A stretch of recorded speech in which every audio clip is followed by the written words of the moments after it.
Good evening, ladies and gentlemen. Jai Hind.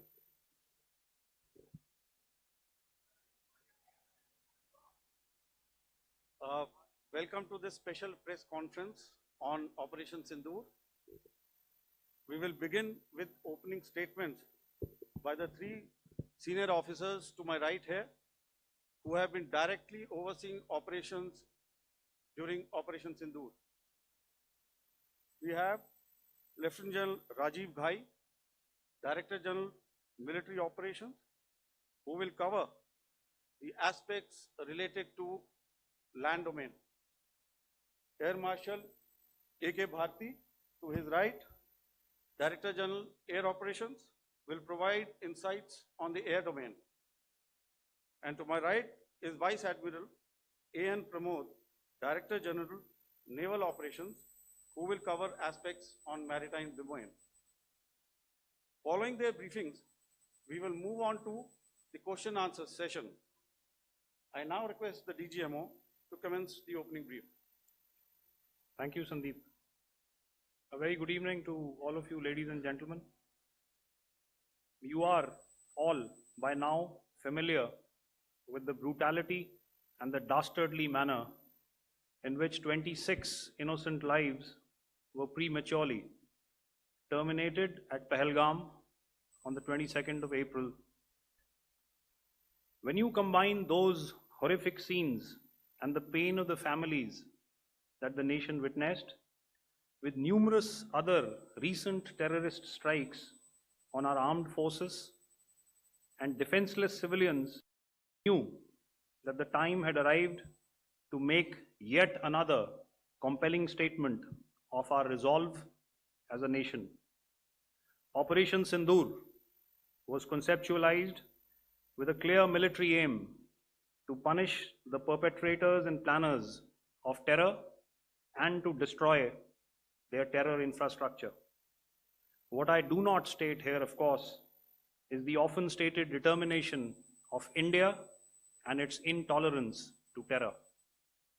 It set into motion a very diligent and microscopic scarring of the terror landscape across the borders and the identification of terror camps and training sites. The locations that emerged were numerous, but as we deliberated more, we realized that some of these terror hubs were now bereft of any presence and had preemptively been vacated, fearing retribution from us. There was also a term of reference and our own binding, self-imposed restriction to target only terrorists and thus prevent collateral damage. There were 9 camps that you are now all familiar with, which were confirmed by our various intelligence agencies to be inhabited. Some of these were in POJK, while there were others that were located in the Punjab province in Pakistan. Nefarious places such as Muridke, the hub center of the Lashkar-e-Taiba, has over the years bred infamous characters such as Ajmal Kasab and the likes of David Headley. What followed was a careful scrutiny of each of these sinister locations, their layout, configuration, even the type of construction in each structure, and the terrain obtained around these. This was with an obvious intent to deduce and identify the exact vector that was required for their neutralization, as also the eyes in the sky that we would send up to ensure that we brought back evidence that we had indeed targeted what we set out to. The precise images of these engagements on that fateful and historical night have already been showcased during the first press statement on the 7th of May that was helmed by our Foreign Secretary. I have no doubt in my mind that we achieved total surprise, and those strikes across those 9 terror hubs left more than 100 terrorists killed, including high-value targets such as Yusuf Azhar, Abdul Malik Rauf, and Mudassir Ahmed that were involved in the hijack of IC-814 and the Pulwama blast. The line of control was also violated soon after by Pakistan, and the erratic and rattled response of our enemy was apparent from the number of civilians, inhabited villages, and religious sites such as Gurudwaras that were unfortunately hit by them, leading to a sad loss of lives. The Indian Air Force played a major part in these strikes by engaging some of these camps, and the Indian Navy provided wherewithal in terms of precision munitions. The Indian Air Force obviously had their assets up in the sky, and I will here request Air Marshal Bharti, the Director General of Air Operations, to detail for you the methodology that the men in blue adopted to successfully manifest this mission. Thank you, Rajiv. A very good evening, ladies and gentlemen. It indeed is a difficult time that we have to come here like this and brief you. We could have done without this, but we had no choice. As the Dgmo has detailed, the event was precipitated by the dastardly act at Pahalgam. The sequence of events have already been detailed. We carefully selected the targets, and out of the 9 selected targets, the target systems that were given to the Indian Air Force were the notorious training camps at Bhavalpur and Muridke, these being further from the international boundary. Through critical target system analysis, we analyzed what was to be done to annihilate these targets and plan to engage these targets with precision air-to-surface guided munitions so as to avoid collateral damage. The modalities of planning process I will not go through at this instant. However, what I would like to show you is the results that we achieved through our targeted air strikes. Could I have the second slide, please?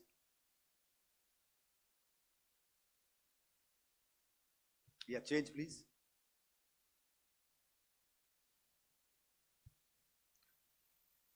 Okay. This is what the terror infra at Muridke looks like. If you see, north is as indicated, and to the right is east, where the international boundary lies. Could we have the next slide, please?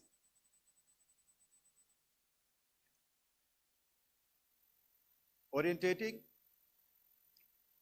Just go back to one slide. Okay. Please have a look at this red building, the series of buildings out here, and this empty ground. Next. If you relate, the empty ground is here, and you see this is the first weapon that is impacting. This is the impact point number 1 on Muridke training camp with our precision guided weapon on early morning 7. Next, please. Keep your eyes glued for the second weapon coming in and the second impact on the selected target point. Next slide, please.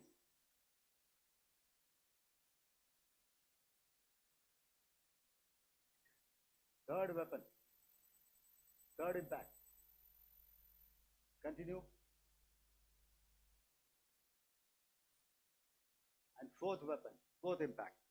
So through these targeted and precision targeting, we addressed the target at Muridke, which was the turning infrastructure. Can you hear me?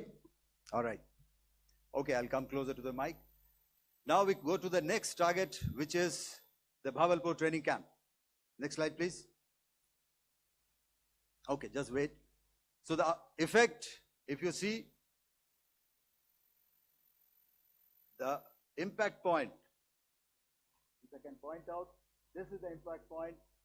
The ammunition has gone through the roof and it has created a blast inside, the photographs of which you would have, all of you would have seen.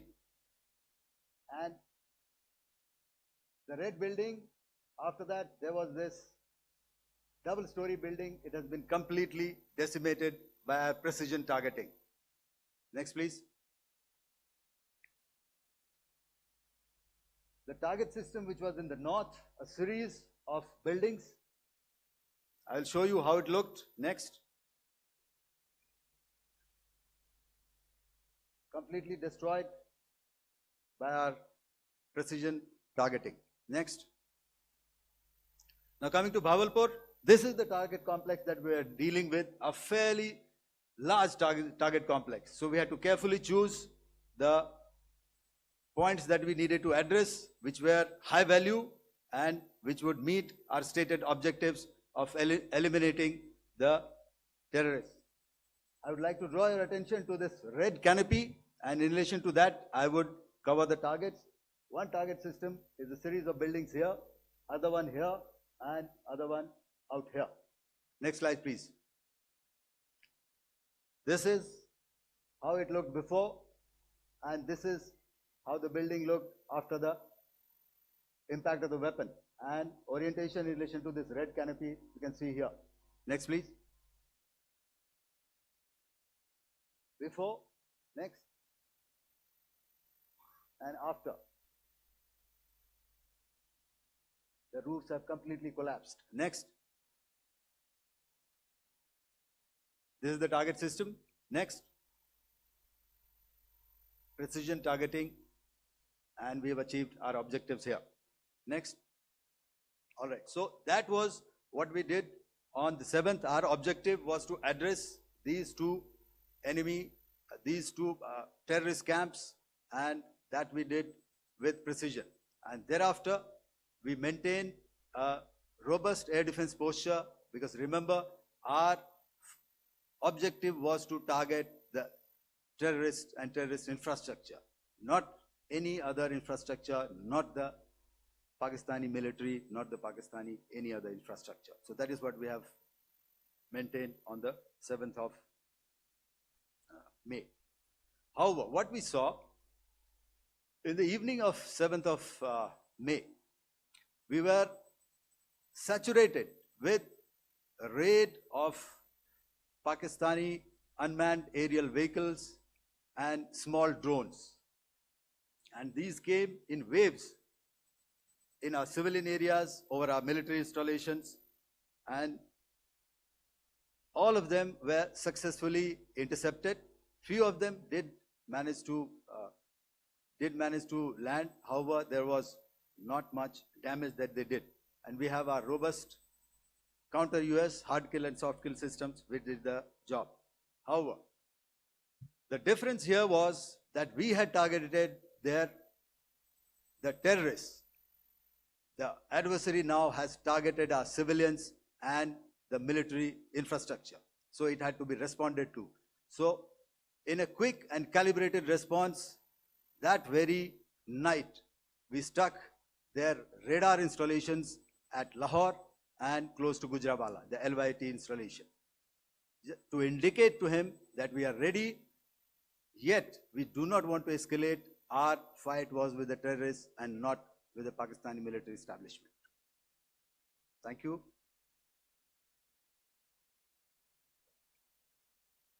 Thank you, Air Marshal Bharti.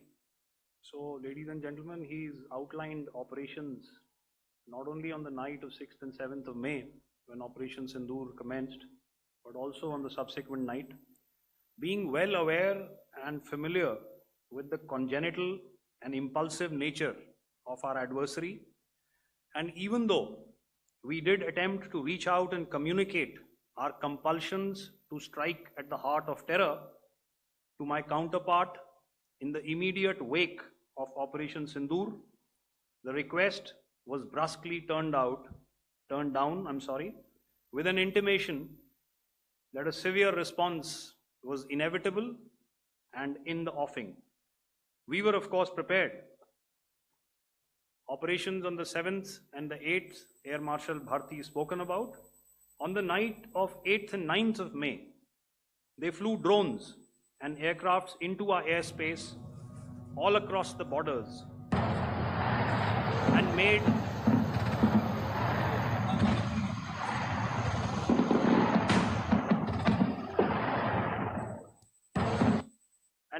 largely unsuccessful attempts to target numerous military infrastructure.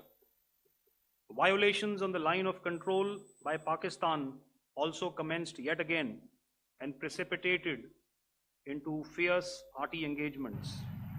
The air operations on the night of 8th and 9th of May, I'll yet again request the DG Air Operations to cover.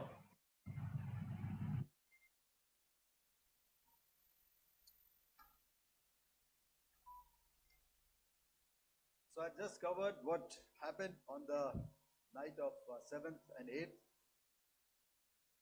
What we found that on the night of 8th and 9th, starting as early as 22:30 hours, our cities had a mass raid of drones, unmanned aerial vehicles, UCAVs, starting right from Srinagar, going down right up to Nalia. It was a mass raid in waves and it was relentless. However, we were prepared and our air defense preparedness ensured that there is no damage on ground or to any of the intended targets that the enemy might have planned for. The difference between 7th night and 8th night was that on 7th night, he sent in his Jihad class of UAVs, however, these UAVs can go some distance, they are armed.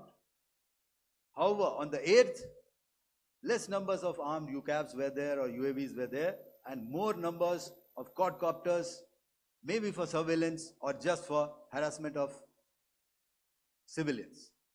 This continued till midnight. Our air defense preparedness ensured that there was no damage on the ground, either to the military installations or to the civilians. However, the enemy had yet again shown that he wanted to up the ante and he wanted a fight, and we were up to the task. In a measured and calibrated response, we once again targeted his military installations, which included his SAM sites at Malirkant. This also included his surveillance radar sites at Lahore and close to Gujranwala. These were suitably addressed, and thereafter his drone attacks continued even till morning, which we countered, and during the daytime there was some respite.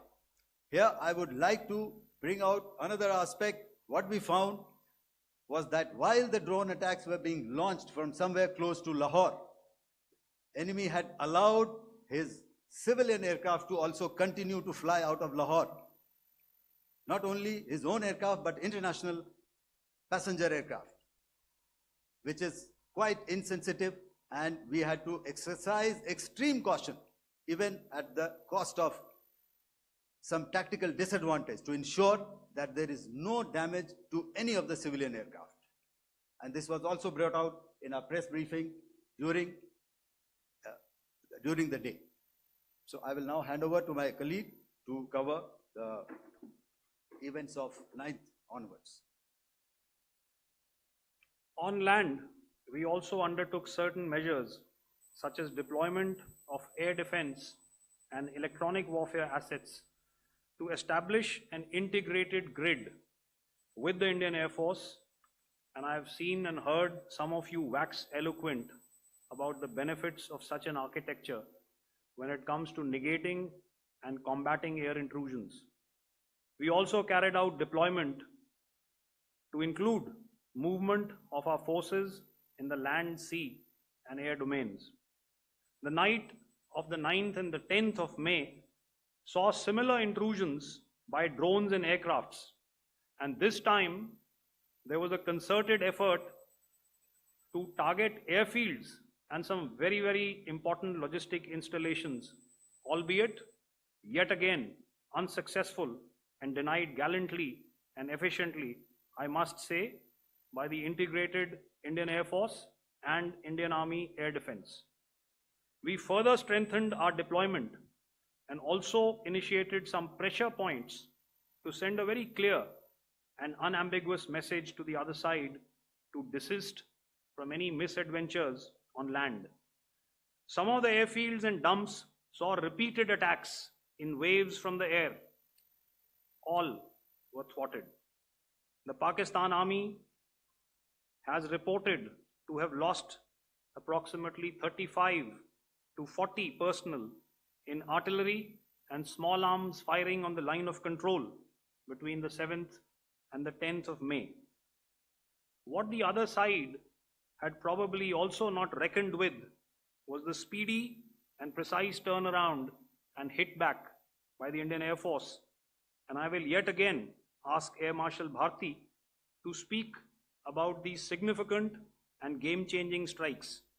I will thereafter request Vice Admiral Pramod, my colleague and Director General of Naval Operations, to tell us about some very telling naval maneuvers in the Arabian Sea that exerted pressure on the night of 9th and 10th of May. Over to you, sir. Commencing about 2000 hours, that is 8 p.m. local time, on 8th of May, several Pakistani unmanned aerial systems, drones, combat vehicles attacked multiple IF bases. These included Jammu, Udhampur, Pathankot, Amritsar, Bhatinda, Nal, Dalhousie, Thois, Jaisalmer, Uttarlai, Falodi, Nalia. These were almost simultaneous and they came in waves. All our AD guns and other systems were waiting for them. All these waves were neutralized by our trained crew using the air defense systems that they have, and also some of them were utilized using our legacy systems like Pechoras and IF Summer, which we have recently acquired.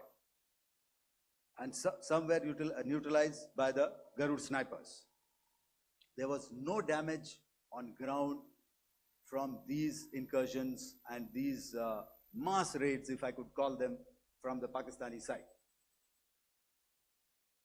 However, following these relentless attacks on our air bases, on our forward positions, and on our civilian targets, this was time to convey some message to our adversaries. And therefore, a decision was taken to strike where it would hurt. And towards that in a swift, coordinated, calibrated attack, we struck his air bases, command centers, military infrastructure, air defense systems across the entire Western Front. The bases we struck includes Chaklala, Rafiki, and mind you, Chaklala is Islamabad, Rahim Yar Khan, Sakar, sending a clear message that aggression will not be tolerated. This was followed by strikes at Sargoda, Bholari, Jacobabad, We also struck the C2 centers at Murid, the UAE complex at Murid, Rafiki, radar at Chunia, which I will show you, Rahimyar Khan airfield, and the unmanned combat aerial vehicle hangar at Sakar.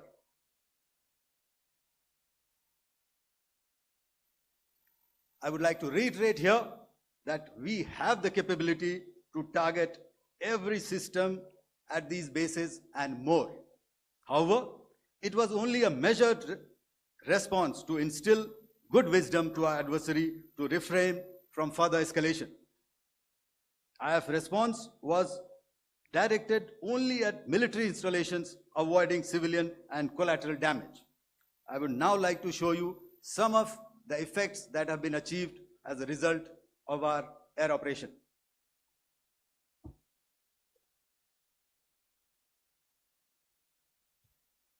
Here is the Pasroor air defense system, if you could see. Zoomed up view. This is the radar mounted on a high tower. And after the strike,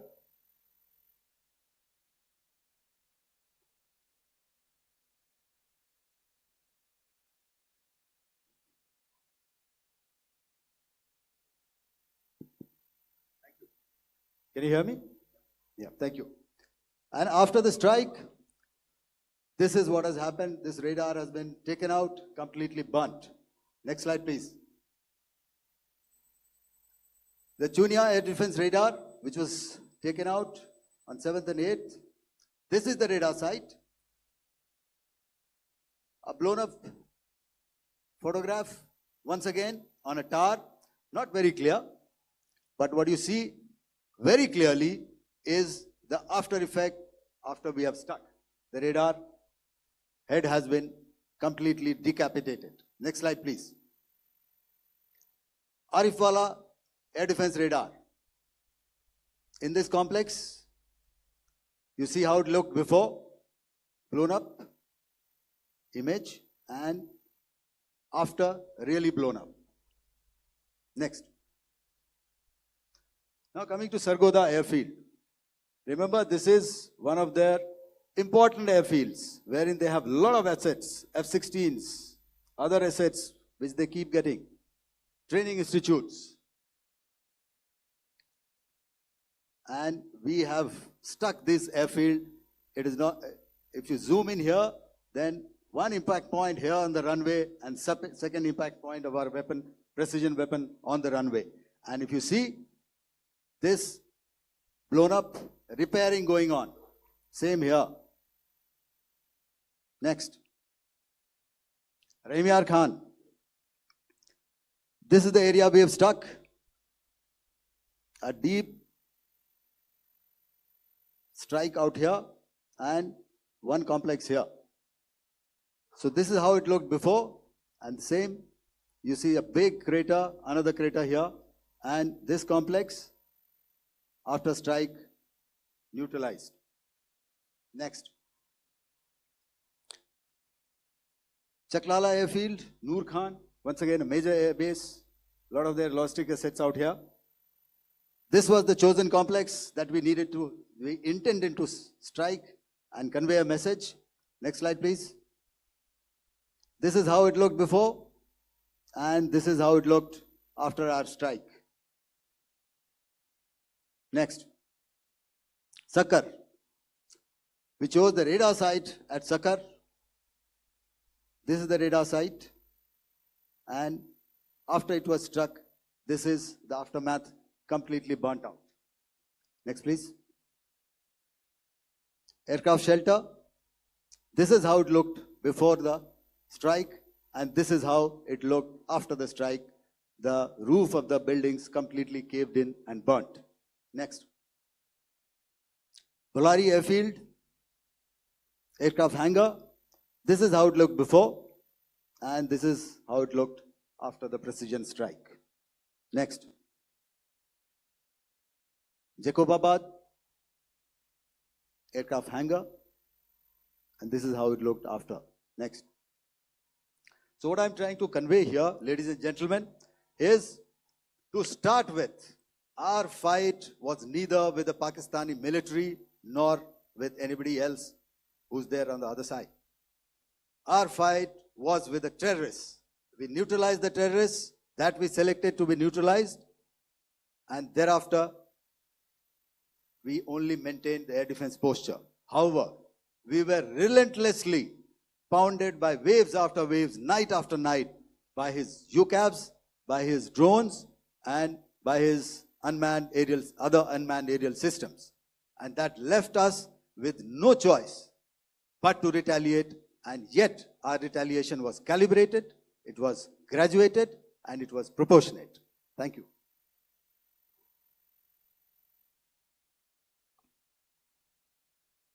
Good evening, ladies and gentlemen. In the aftermath of the cowardly attacks on innocent tourists at Pahalgam in Jammu and Kashmir by Pakistani-sponsored terrorists on 22nd April, the Indian Navy's Carrier Battle Group, surface forces, submarines, and aviation assets were immediately deployed at sea with full combat readiness in concert with the Joint Operation Plan of the Indian Defence Forces. You may be aware that we tested and refined tactics and procedures at sea during multiple weapon firings in the Arabian Sea within 96 hours of the terrorist attack. The aim was to revalidate our crew, armament, equipment, and platform readiness to deliver various ordnance on selected targets precisely. Thereafter, our forces remained forward deployed in the Northern Arabian Sea in a dissuasive and deterrent posture with full readiness and capacity to strike select targets at sea and on land, including Karachi at time of our choosing. The forward deployment of the Indian Navy compelled Pakistani naval and air units to be in a defensive posture, mostly inside harbors or very close to the coast, which we monitored continuously. The Indian Navy maintained seamless maritime domain awareness throughout the duration and was entirely aware of the location and movement of Pakistani units. In effect, we had and continue to have good battle space transparency using our maritime domain awareness grid. As you are aware, our response has been measured, proportionate, non-escalatory, and responsible from day one. Accordingly, the calibrated approach considered all options, including the ability of the Indian Navy for offensive action from and at sea. As part of this escalation control mechanism, the application of force by the Navy was planned in a synchronized manner in coordination with the Army and Air Force, the highlight being teams from the three services working closely in an integrated manner. Along with the kinetic actions by the Indian Army and Indian Air Force, the overwhelming operational edge of Indian Navy at sea contributed towards Pakistan's urgent request for a ceasefire yesterday. As we speak, Indian Navy remains deployed at sea in a credible deterrent posture to respond decisively to any inimical action by Pakistan or Pakistan-based terrorists. Thank you. Samno Varna, Jai Hind. Now I'll hand over to Director General Military Operations for further proceedings. Ladies and gentlemen, on the 10th of May, in the morning, even as we were getting into a huddle to wargame the events of the previous night, a routine exercise, I received a message on hotline from my counterpart in Pakistan seeking my willingness to communicate. Since our initial aim was to strike at terror camps, and all our actions in the subsequent days were in response to the intrusions and violations by the Pakistan Air Force and its army, it was decided that I would indeed speak with my counterpart. You are already aware I've seen it being covered on national television, that my communication with the Pak Dgmo was conducted at 15:35 hours yesterday and resulted in cessation of cross-border firing and air intrusions by either side with effect from 1700 hours 10th of May, after he proposed that we cease hostilities. We also decided to further speak on the 12th of May, that's tomorrow, at 1200 hours, to discuss the modalities that would enable the longevity of this understanding. However, disappointingly, and must I add, expectedly, it took only a couple of hours for the Pakistan Army to violate these arrangements by cross-border and across the line of control firing, followed by drone intrusions across the expanse of the Western Front through last night and in the early hours of the morning today. These violations were responded to robustly and dealt with as they must be. We have earlier today sent another hotline message to my counterpart highlighting these violations of the understanding between the DGMOs on the 10th of May and our firm and clear intent to respond to these fiercely and punitively, if repeated tonight, subsequently, or later. In this regard, I must inform all of you that the Chief of Army Staff has earlier today conducted a security review and has granted full authority to our Army commanders for counter actions in the kinetic domain in case of any violation by Pakistan. In the end, I pay my solemn homage to my 5 fallen colleagues and brothers from the armed forces and civilians who have tragically lost their lives in Operation Synindhur. Our hearts go out to the bereaved families, and we express our solidarity to them in this lifetime and beyond, at this grave juncture in their lives. Their sacrifices shall always be remembered and spoken of in glowing terms by a grateful nation.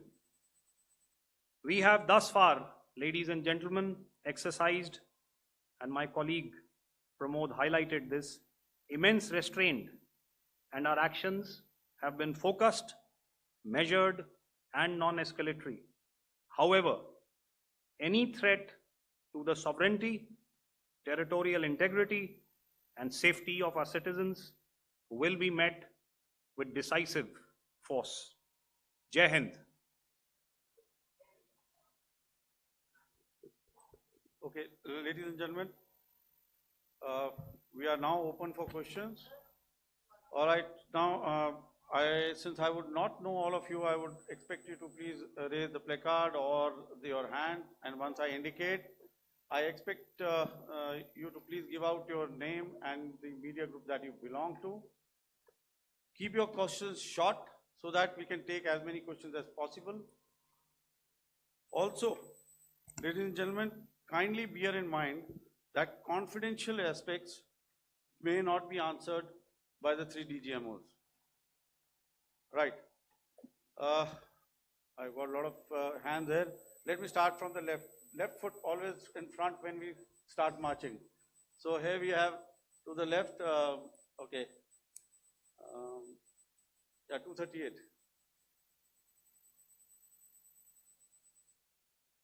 Hello. So this is Manas Pratimhuyan from PTI, Press Trust of India.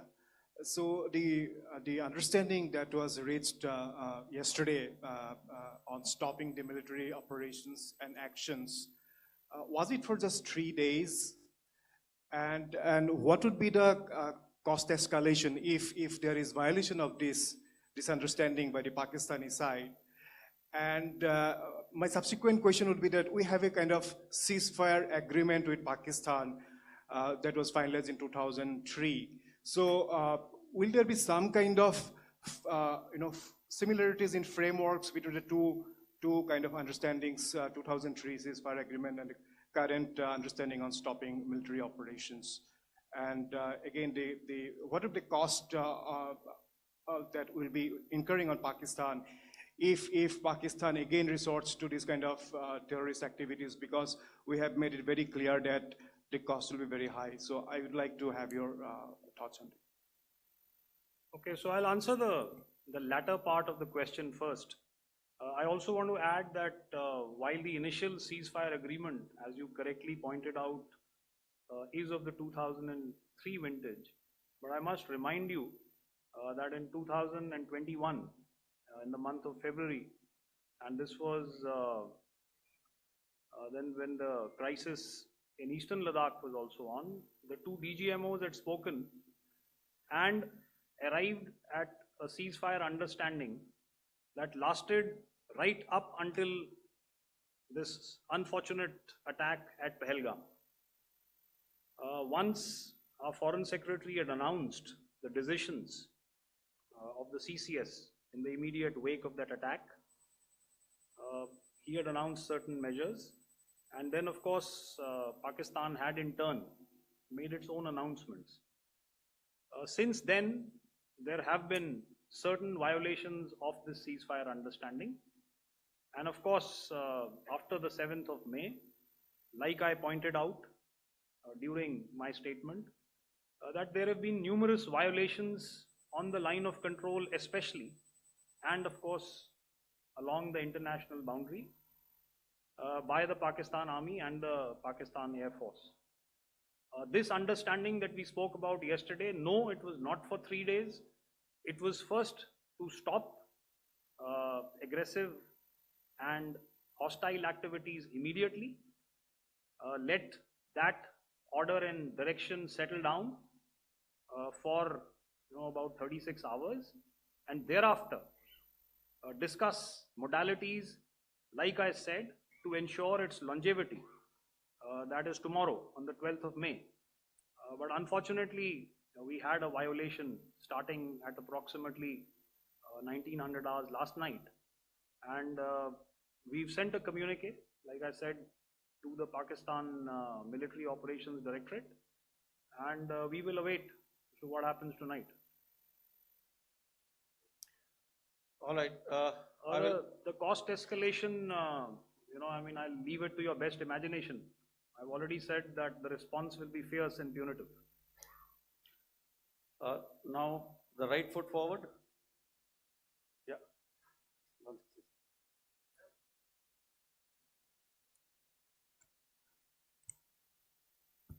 Sir, I am Ajit Dubey from ANI, sir. Sir, my question is that you talked about the loss of lives to the Pakistan Army, that was around 35 to 40 kills secured by the Indian Army. Sir, can you tell us what would be the total loss of life to the Pakistan Army in both Army and Air Force attacks, sir? And how good was the performance of the BrahMos, Scalp and the S-400 during the operations? And sir, since we have sir, just one line, no multiple questions, please. Sir. All right. And since sir, we have achieved such a spectacular, we have made good achievements in this entire operation, can we say that we have emerged victorious, or we have a big upper hand over the Pakistanis in this entire conflict? Thank you very much, sir. So I'll answer the question about the loss of lives on the other side. Of course, there are various means to ascertain that number. There is information from various agencies that come in. There are, of course, on the line of control, other ways to find out as to what has been the effect of what you are doing there in ceasefire violations. So therefore, I mentioned 35 to 40 on the line of control, and please remember that once Operation Synindhur was launched, the responses of the Pakistan Army were also on Indian Army or the Indian Armed Forces infrastructure. Let me put it that way. So that's why I did not cover casualties of the Pakistan Army, at least in the initial phases of battle, because those were not our targets. Our targets were terror oriented. And of course, later, once they launched air intrusions and air operations on our infrastructure, we've used heavier weapons, and of course there would have been casualties, but those are still being assessed. The effects of the weapons that you mentioned, I will request Air Marshal Bharti to apprise all of you about those. Good evening, Mr. Ajit. How are you? Ajit, okay, we're meeting after some time. I never mentioned about any of the weapons that we use. Check. Okay. What I was saying, that I never mentioned of any of the weapons, the caliber that we used.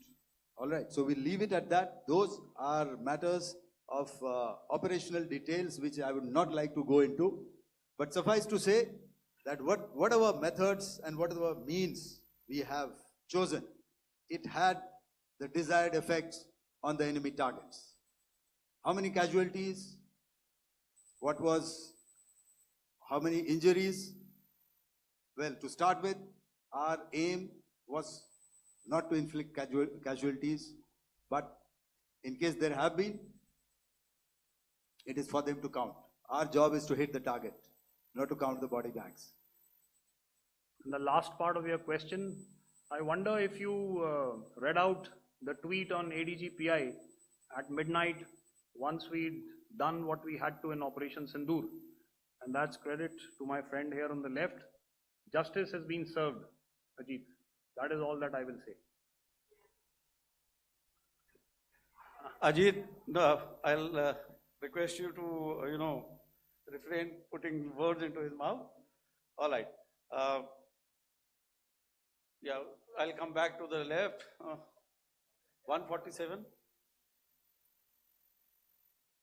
Sorry, 47. No, 47. Did I see it here or? Yeah. Good I evening, saw it there. gentlemen. Sorry, 147, I saw it there. Sorry. Yeah, since I've already said 147, start please. Hi, sir. Good evening. This is Shivam Patel from Reuters News Agency. Thank you for giving me the opportunity. My question, sir, is how many military targets did Indian Armed Forces strike in Pakistan in response to the attacks from Pakistan? How were these targets selected? And how many troop casualties have been there in total on both sides, if you could give details? Thank you. I'm sorry, where are you? I haven't spotted his. He's to the right. Okay. Can you just repeat that for me, please? Sure, sir. So my name is Shivam Patel. I'm from Reuters News Agency. My question is, how many military targets in total did the Indian Armed Forces strike in Pakistan in response to the attack from Pakistan? How were these targets selected? And how many troop casualties have been there on both sides, if you can? So you're speaking of the targets that I mentioned in the wake of the attack at Pahalgam, right?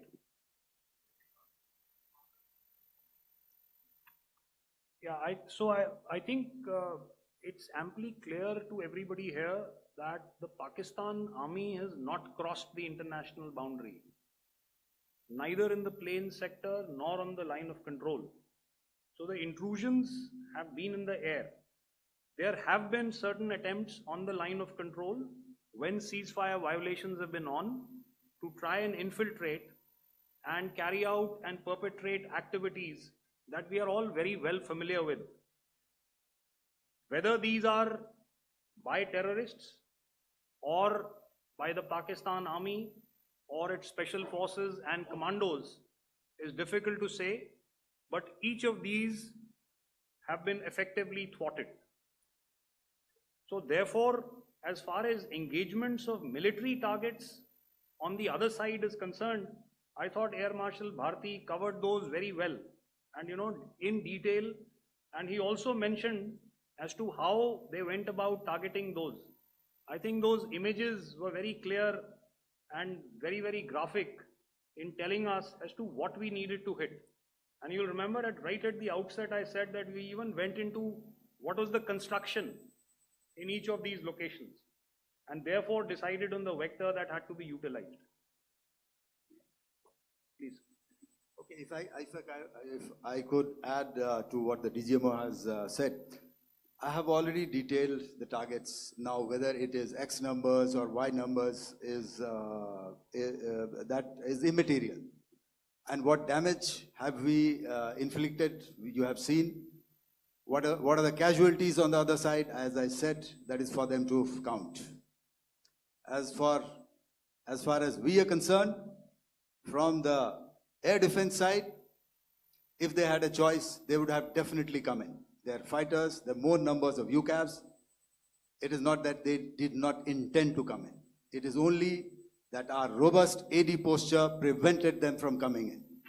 So that must be known, and that must be realized by all the audience here. Yeah, I'll come to the left now, 24.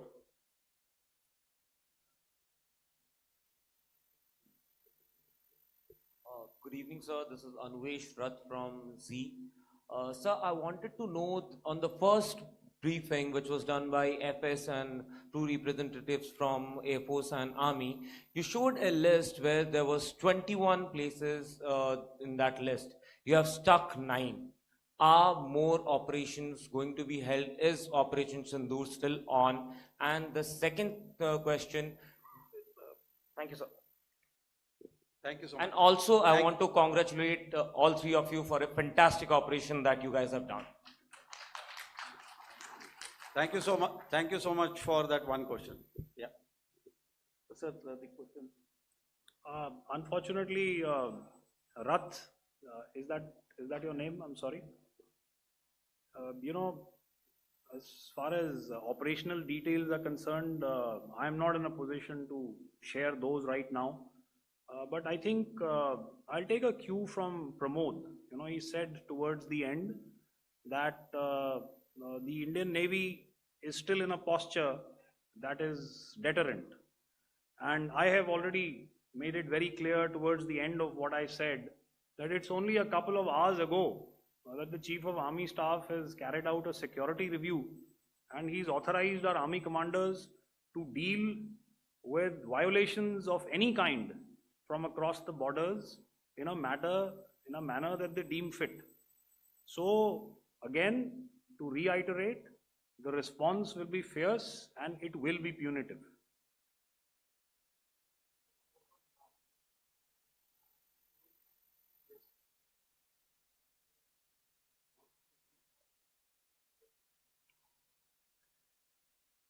I'll go back this side now. Yeah, 255. She said middle wale kya karenge, so 255. Oh, sorry. Good evening, sir. I'm Shailesh from National Defense. Please allow me, first of all, to pay my gratitude for protecting us Indians. Thank you very much. Sir, since the enemy has been talking about taking down our aerial platforms, it would be deemed fit in case we can reveal that we have taken down their fighter jets. What could be the number? Though you said that they may be not good to reveal the platforms, but since this has come from various quarters in Pakistan, so I believe that we need to answer, in case if you can, sir, if you may allow. The question is for me? Yes, sir. Okay, and if I get it right, you want to know how many of their planes we have downed? Yes, sir. Yes, sir. All right. See, as I said, their planes were prevented from coming inside our border. All right. So we do not have the wreckage with us, but definitely we have downed a few planes. Numbers, we would not like to hazard a guess out here. Okay. I have the numbers, okay, and we are getting into the technical details of it to establish it. So I would not like to put a figure at this time, but definitely there are losses from their side which we have inflicted. Were they fourth generation plus, sir? See, sir, you're putting words into my mouth. Why do Sir, you say fourth generation? Let us make it high tech. Thank you so much. Sir. all Thank right. Yeah, 163.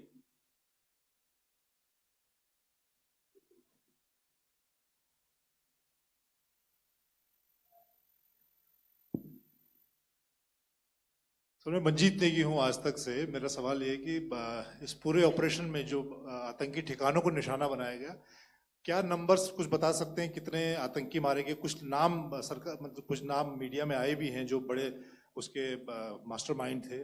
और एक सवाल जो आज air force ने भी एक tweet किया कि ऑपरेशन सिंदूर अभी जारी है और सरकार की तरफ से भी कहा गया।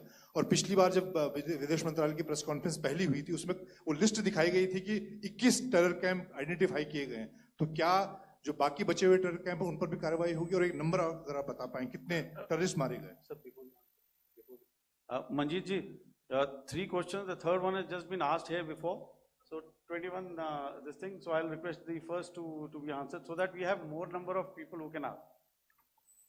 मंजीत, जब मैंने स्टेटमेंट दिया तो मैंने शुरू में ही कहा कि जैसे ही ऑपरेशन सिंदूर कॉन्सेप्चुअलाइज हुआ तो हमारा जो पीछे की कार्रवाई होती है स्पेड वर्क और टारगेट्स को आइडेंटिफाई और एनालाइज करने की कार्रवाई शुरू हो गई थी। मैंने जब स्टेटमेंट दिया तो मैंने बताया कि बहुत सारे थे, हमने 21 दिखाए होंगे और भी हैं, लेकिन वो लिस्ट फिल्टर करते करते 21 तक पहुंची। अब क्या आगे एंगेज किए जाएंगे? अगर ज़रूरत पड़ेगी तो ज़रूर एंगेज किए जाएंगे, लेकिन मैंने बताया कि इस समय जो इंट एजेंसीज ने हमें बताया कि फलाने कैंप में प्रेजेंस है, हमने उनको एंगेज किया। कुछ नाम मैंने लिए, कुछ नाम अभी पुख्ता किए जा रहे हैं।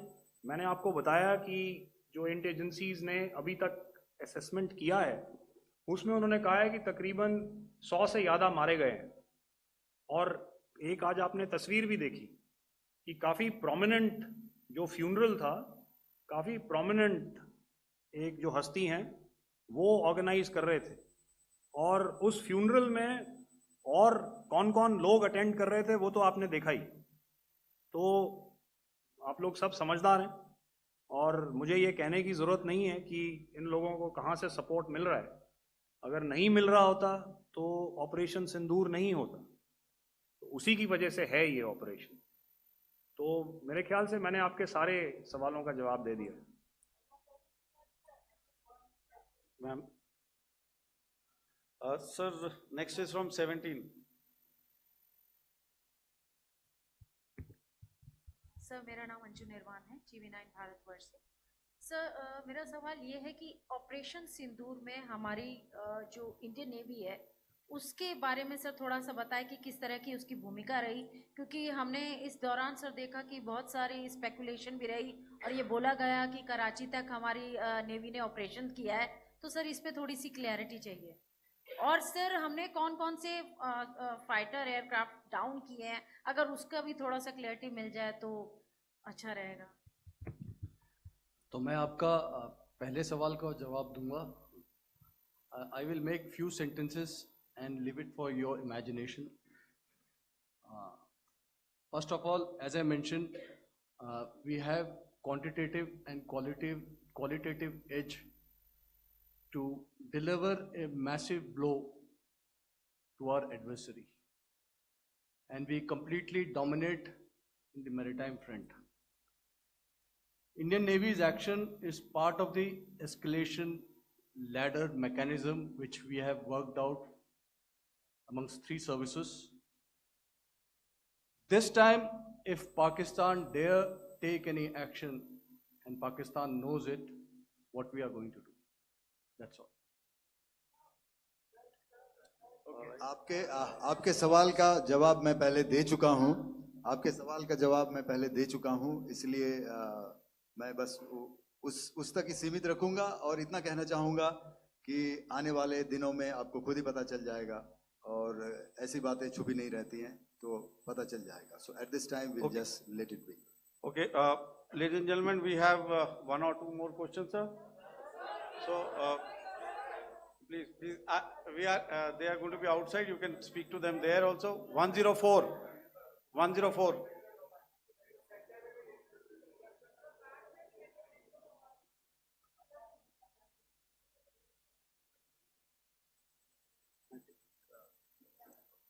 Yeah, ask.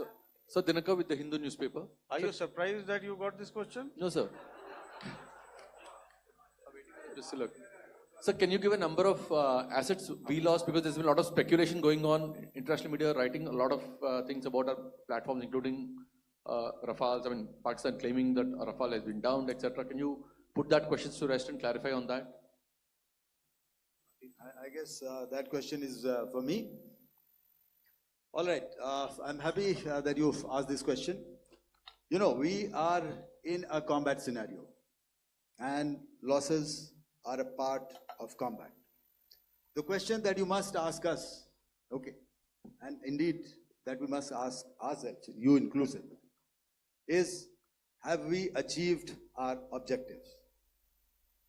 Have we achieved our objective of decimating that terrorist camp? And the answer is a thumping yes. And the results are for the whole world to see. As for the details, what could have been, how many numbers, which platform did we lose?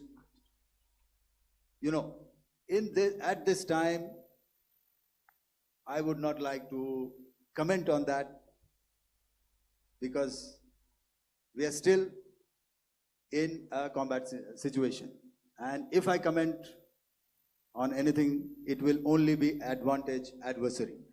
So we don't want to give him any advantage at this stage. All I can say is that we have achieved our objectives that we selected, and all our pilots are back home. Thank you. Okay, hold, please don't, please be civil here. So we'll have 220 now. Hello sir, this is Anita Chaudhary sir from Swadesh newspaper.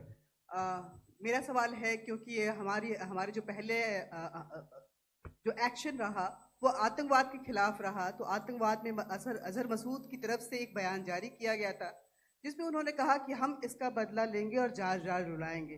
तो क्या अगला, अगर खुदा न खास्ता अगला terror attack किसी भी तरह का होता है, तो क्या उसे एक्ट ऑफ वॉर में हमारी तरफ से लिया जाएगा और उसका क्या माकूल जवाब दिया जा सकता है? मेरा इसमें सिर्फ एक ही जवाब है आपके लिए कि हमने अपनी कार्रवाई करी।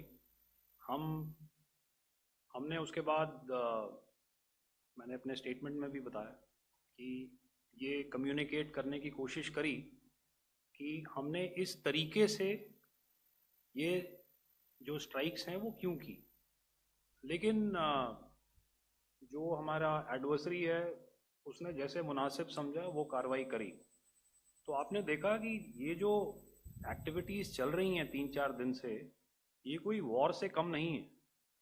नॉर्मल सर्कमस्टांसेस में एक दूसरे देश की एयरफोर्सेस हवा में नहीं उड़ती हैं और एक दूसरे के ऊपर स्ट्राइक्स नहीं करती हैं। हर रात इंट्रूजन्स नहीं होते हैं।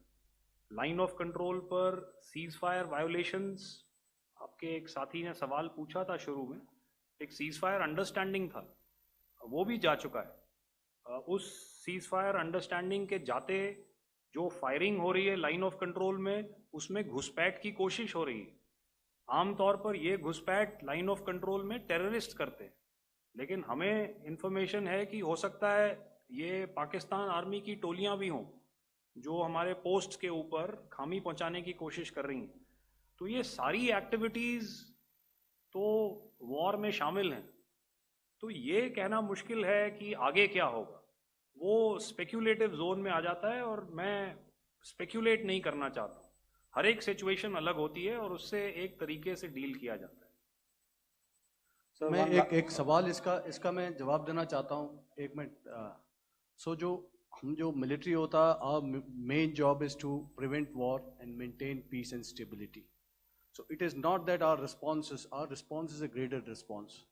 That means अगर किसी ने किया तो उसको graded उसमें किया, जैसे terrorist action हुआ तो what we did is a terrorist action and then we destroyed all the terrorist camps. उसके बाद आपने देखा कि उनने थोड़ा सा कोशिश किया तो हमारे एयरफोर्स एंड आर्मी ने क्या किया, तो मिलिट्री टारगेट्स हैं उनको उनके ऊपर थोड़ा. So our aim is to maintain peace and tell our adversary that you do this and the response will be bloody. Okay, now as per the, please, we'll have 166 and 25, and after that, no more, please. Sir, this side. Ladies and gentlemen, please maintain, Sir, I this request side, you to sir. please be quiet. Jal Ghai? No. This side, sir. We have only two Sir, questions left, 166. Yeah, please start. So I'm Rahul Singh from Hindustan Times, sir. So you were totally on top of the game in the kind of losses you've inflicted on the enemy. I think we saw the slides and everything. So it kind of comes across that you were batting it 99 and you decided to declare your innings. What are your thoughts on that, sir? And do you think, are you weighing the option of the Pakistan army using this time, buying this time of the so-called ceasefire or the understanding? And you talked about how they could not be trusted. So buying time to kind of build up their war reserves, getting stuff from their friends like Turkey or China, are we considering that possibility, sir? Look, see, the call came from the Pakistani side to speak about cessation of hostilities. What pauses mean during such conflicts is known to everybody. You know, I don't want to go into the pros and cons of how preparation for war is made. You know, that is a process in itself. But I think my senior colleague here, the DG Air Operations, spoke, or he alluded at least, you know, to what this operation was precisely and specifically meant for. And I think that's something that we achieved, you know, right at the outset. Had we had the option not to go further, we probably wouldn't have. But we've been compelled to be in this situation. And as you've seen, the armed forces of India, and you know, you've got the three Director Generals sitting here, we are always prepared to face any eventuality.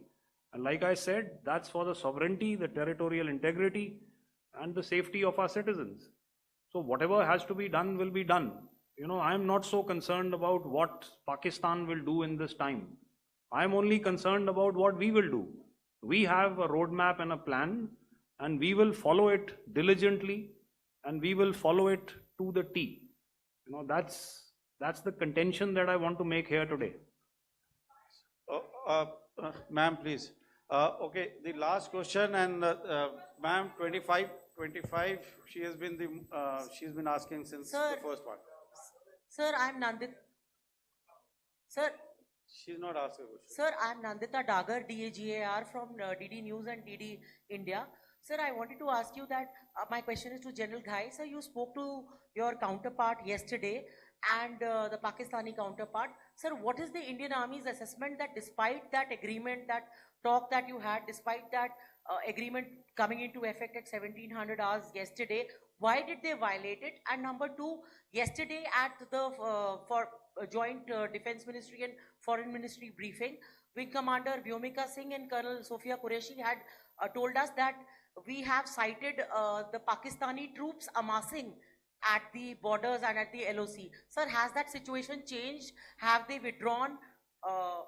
And sir, if in case, despite now there is a lull, of course, but if tonight again, if the enemy again carries out shelling and aerial intrusions through drones, what is going to be our response, sir? Thank you. So without outlining the specifics of that response, I've already made it clear that there will be a response, and it will be fierce and it will be punitive. Why the Pakistan army chose the option of violating the understanding that was arrived at earlier yesterday, I think that's a question that we best answered by the Pakistan DGMO. I wouldn't be able to, give you that.